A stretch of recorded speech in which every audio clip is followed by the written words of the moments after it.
Hi, I'm Jenny DeMarco, Dr. Jenny DeMarco. I'm assistant professor at Southwestern University in Georgetown, Texas.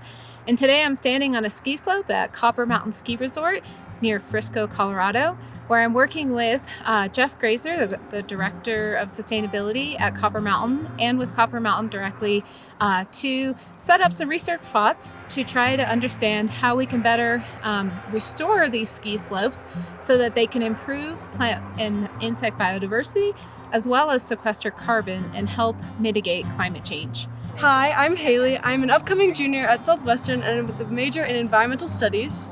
And I'm Olivia, an upcoming sophomore at Southwestern, and I'm majoring in biology. Here at Copper Mountain, we're going to be testing the different species composition available within each of the slopes. We're using this product called a Quadrat, which is different PVC pipes and fishing line, and using a pin to drop down and see the different plants that are collected to see what's available on each ski slope. And at these sites, there's a control site, a site that had native seeds added, and a site that had native seeds and compost added. And so we're testing these same sites to see how the vegetation differs from last year to this year with those soil amendments. Hi, I'm Blaine Tenwold. I'm class of 2025.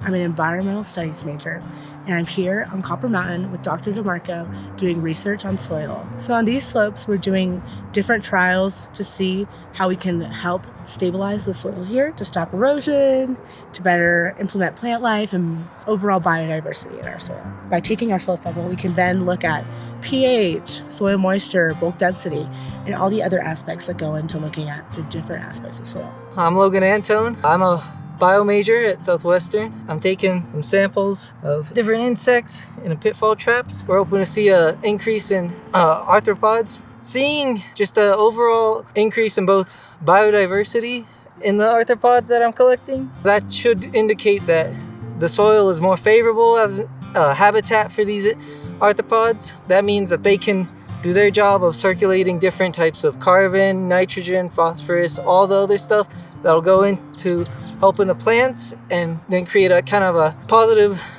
cycle between the two. These are long-term plots.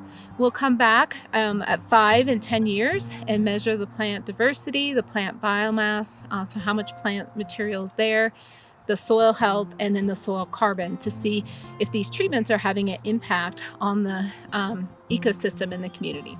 With climate change happening, it's really important for different environments to be as biodiverse as possible, which helps with resilience. And so doing this project, I feel like is our way of helping and seeing what we can do to help combat climate change.